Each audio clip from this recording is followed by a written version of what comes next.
सियासत से दस्तबरदार हो जाओ, अपने पोजीशन पर वापस चले जाओ। क्यों धोखा किया आपने? क्यों बाहर का इशारा कबूल किया अपने मुल्क के अंदर? क्यों अपनी खुद मुख्तारी को बेचा?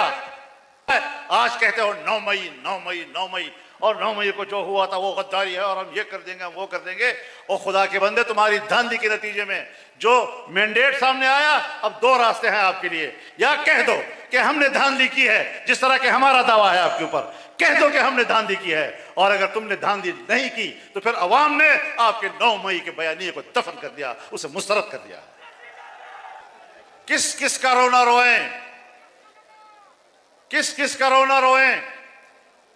हमारी अदालतें भी, जहां हम इंसाफ की उम्मीद से उनकी खिदमत में हाजिर होते हैं, न हाजिर हों तब भी हम गुनाहगार, और हम हाजिर होते हैं तब भी 50 साल के बाद सुप्रीम कोर्ट मुझे कहती है कि वो 50 साल पहले जिस सुप्रीम कोर्ट ने जुल्फकार अली भुट्टो को फांसी की सजा दी थी वो गलत थी।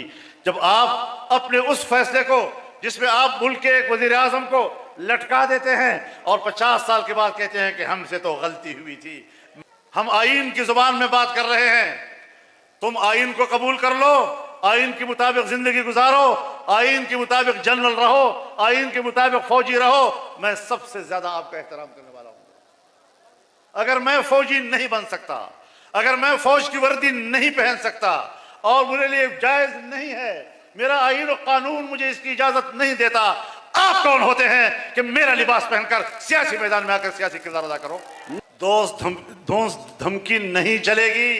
अगर आपका यह ख्याल है कि एक रौबदार किस्म का धमकियों भरा बयान देकर आप हमें खामोश कर लेंगे, हम आपको खामोश करने आए हैं, खुद बोलने के लिए निकले हैं। जमादा सुमर खबर जता सवार दले दावे खुप उर्दू के, लेकिन वेद पख्तो पर लहजा के।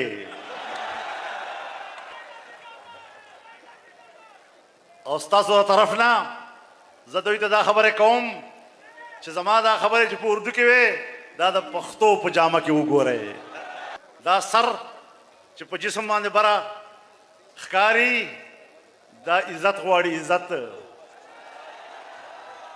और चुप इज्जत नहीं बे लड़े का जिसम बोझ दा। तो याद रखो, धांधली की असम्बलियां हमें कबूल नहीं हैं, हमें सिंध में भी कबूल नहीं, हमें बलोचिस्तान में भी कबूल नहीं, हमें पंजाब में भी कबूल नहीं, हमें खैबर पख्तूनख्वा में भी कबूल नहीं है। हम एक आज़ाद कौम हैं और पूरी आज़ादी के साथ इस सरजमीन पर जिंदा रहना चाहते हैं। हमें अल्लाह ने तुम्हारी गुलामी के लिए पैदा नहीं किया, हमें माँ बाप ने तुम्हारी गुलामी के लिए नहीं पैदा किया।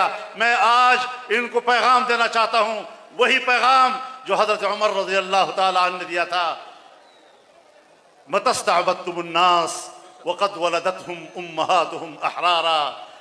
तुमने कब से इन लोगों को अपना गुलाम समझ लिया है, जबकि इनकी माओं ने तो इनको आज़ाद जला था। ये हज़रत उमर फारूक के अल्फाज थे। हम उन्हीं तालीमात के पैरोकार हैं और इंशाअल्लाह उसी जज्बे के साथ आगे बढ़ेंगे।